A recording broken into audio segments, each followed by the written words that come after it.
Tejvarta news network 24/7 Tejvarta news network हमेशा सच के साथ। अहिल्यानगर जिल्ह्यातील चिचोंडी पाटील गावात ग्रामपंचायत हद्दीतील शासकीय तसेच नागरिकांच्या रहदारीस अडथळा ठरणाऱ्या रस्त्यावरील अतिक्रमणाबाबत स्थानिक ग्रामस्थांकडून अनेक तक्रारी प्राप्त झाल्या होत्या।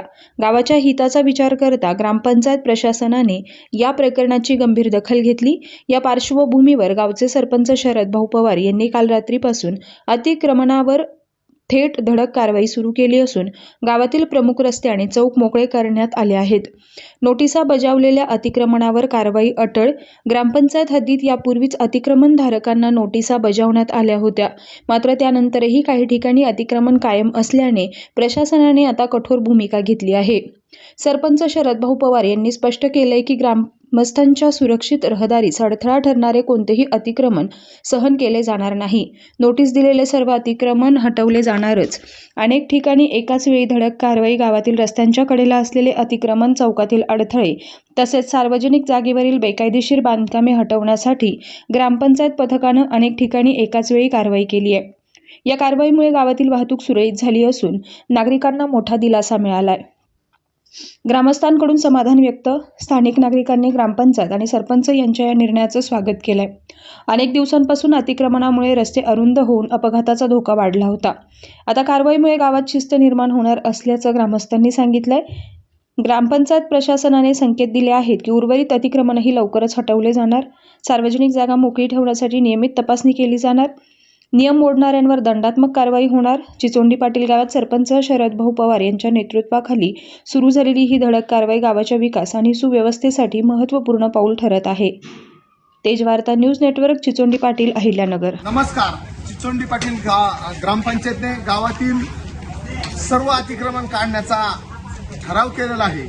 अनेक ग्रामस्थांनी तक्रारी केल्या। या ठिकाणी सर्व अतिक्रमण निघाले पाहिजे। काही ठिकाणी शासकीय जागेत, चौकात रहदारीला अडथळा होईल असे या ठिकाणी जागा काही अडवल्या होत्या, बळकावल्या होत्या।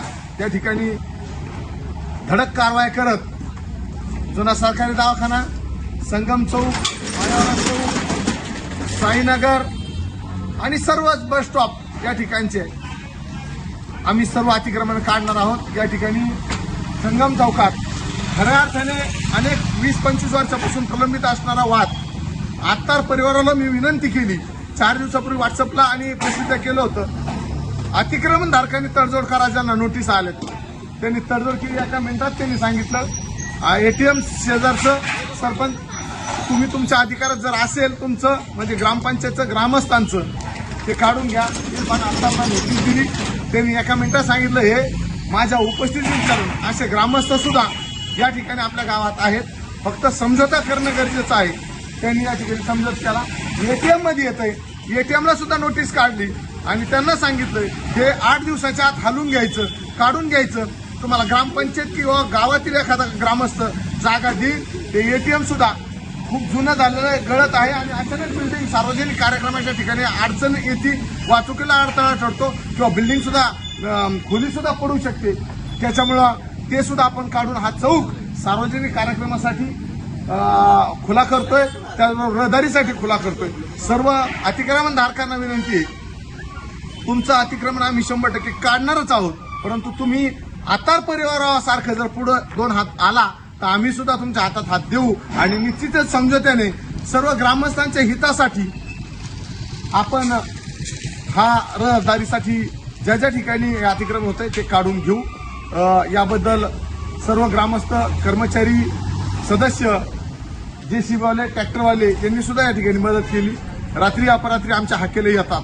काही गोष्टी रात्री का कराव्या लागतात की धडक कारवाईचा अर्थच हा आहे। जर धडक कारवाई केली नाही तर मग ह्या पदाधिकाऱ्याचा फोन येतो, त्या ग्रामपंचायत सदस्याचा फोन येतो, सरपंच असं करा। पण मी आता ठरवलेलं माझं जरी अतिक्रमण असलं ते जर सिद्ध झालं तर ते पाडायचं म्हणजे पाडायचं। धन्यवाद।